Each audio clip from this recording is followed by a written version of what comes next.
So a new company has entered into the no DEI chat, and that would be the Ford Motor Company. And my scholars, we know that that is not a shock, is it? They were inherently racist from the beginning, and they have shown it throughout the years because they're saying, oh, well, we will no longer be doing these minority-based hirings and making sure that we're filling quotas and all the things. Here's the thing: if you had to fulfill quotas like this, then that means you weren't doing your job in the first place and being inclusive. But a lot of people are like, well, what about Detroit and the Ford plant and all the things? Yes, they absolutely did employ black people, but it wasn't because he was trying to give black people a fair shake. Oh, absolutely not. That man was up to debt and up to his hair follicles. And let me explain something to you. The IRS was on his neck. The minority shareholders was on his back.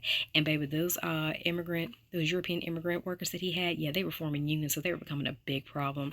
So the South being as racist as fuck, those people started moving up that way because, they wanted to just live and not be lynched. So he figured, well, you know what? They won't form unions and they just want a job. So he absolutely employed black people in the 1920s, around about 1918 through 1920s, when the uptick of black people starting at the Ford Motor Company. Now, here's the thing. They were doing the most dangerous, most hottest jobs because the European immigrants were quitting in those jobs because they just couldn't do it. So the black people were just like, look, we need a job. We want to maintain our families. Now, he had doctors, lawyers, teachers, and all the things working for him because they were making more money doing this job instead of something respectable. But they still were not anywhere near their European immigrant counterparts because they were allowed to invest some of their check into a house, the 50K houses that he built for them. But black people couldn't even get rent over there.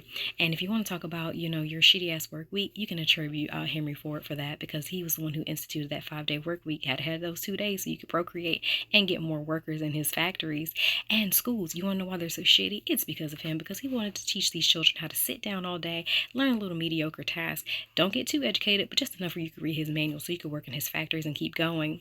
Now, bear with me, children. It was black people who, definitely created all of those little different designs that you love so much, because we'll talk about Emily King in another video. However, this is the one that gets me because, yes, baby, I absolutely had to take notes on all of this because it said Ford will continue to support causes that move people forward and upward, aligning with Ford's 120-year plus legacy. 120 years ago, black people couldn't work there. So that lets you know right there that they were trying to say, oh, we've had this long legacy of all the things in diversity and inclusion. No, 120 years ago, black people could not work there. So they're showing you what they're all about. So if you have a Ford, no worries. You didn't know beforehand, but just don't go buy a new one. And if you get one secondhand, hell, he's not getting your money anyways. So, y'all, what have we learned? We learn not to support people who do not support everyone. And that's just the bottom line of it. If they fall to peer pressure like this,